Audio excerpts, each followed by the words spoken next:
Монгол Улсын их хурлын 9 дахь удаагийн сонгуул болох гэж байгаатай холбогдуулан 2024 оны хаврын ээлжид чуулган завсарлах гэж байна. Хаврын ээлжид чуулган ажлын 58 өдөр чуулж 240 гаруй хууль тогтоомжийг хэлэлцэн баталсан байна. Тэдгээрээс зарим онцлог хуулиудыг дурдвал Монгол Улсын үндсэн хуульд оруулсан өөрчлөлтөө уялдуулан Монгол Улсын их хурлын тухай, Монгол Улсын их хурлын чуулганы хуралдааны дэгийн тухай хуулийг шинжилэн найруулсан. Ингэснээр парламентын хөгжлийн нэгэн шинэ үе эхэлж 126 гишүүнтэй Улсын их хурлын бүрэн эрх, бүтэц, зохион байгуулалт, үйл ажиллагаа, хуралдааны дэг ёс шинээр тогтлоо. Энэ чуулганаар Монгол Улсын их хурлын хяналт шалгалтын тухай хуулийг шинжилэн найруулж, шүүх байгуулах тухай хуулийг баталсан.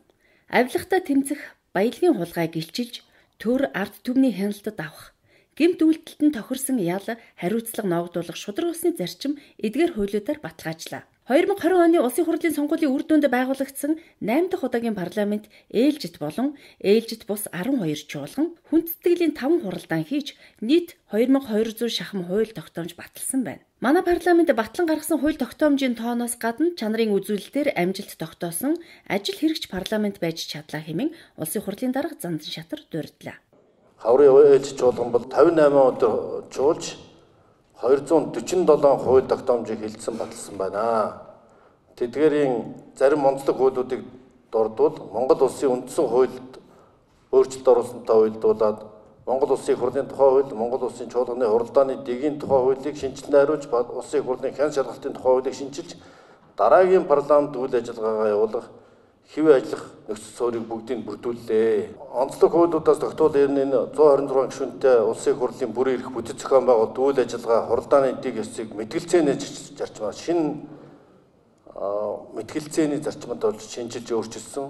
126 бол ажил хэрэгч мэтгэлцээ өрнүүлдэг ийм дэг ёсыг олон улсын жишгээр баталлаа.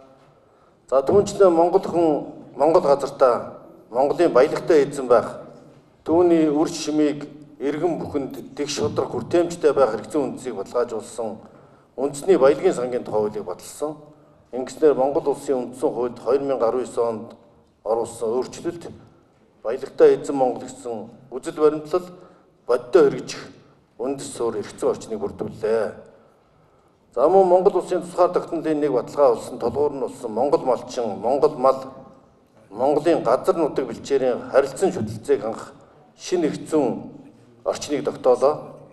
Малчин өрхийн нэгдсэн холбооны эрхцэн байдлын тухай хууль, уламжлалт мал аж ахуй тулгамдж байгаа сөрөг нөлөөллийг бууруулах тухай хуулиудаар, малчдын эрхцэн байдлын тухай хуулиудаар, мал аж ахуйн салбар бол зөвхөн хэрэглээний амиа арга цаасан салбар биш, үйлдвэрлэгч, бүтээгч, хөгжлийн салбар болох шин зам шилжин. Хуралдаанд оролцсон гишүүдийн олох Улсын хурлын тогтоолын төслийг анхны хэлэлцүүлгээр нь батлах горимын саналыг дэмжиж эцэслэн батлав. Түүнчлэн Монгол Улсын ерөнхийлөгчөөс өргөн мэдүүлсэн малын гаралтай түүхийн эдийг боловсруулах үйлдвэрлэлийг дэмжих зарим арга хэмжээний тухай Улсын хурлын тогтоолын төслийн эцсийн хэлэлцүүлгийг хийлээ. Төслийг эцсийн хэлэлцүүлэгт бэлтгэсэн талаарх үйлдвэржилтийн бодлогын байнгын хорооны танилцуулгыг Улсын хурлын гишүүн тэмүүлэн илтгэв.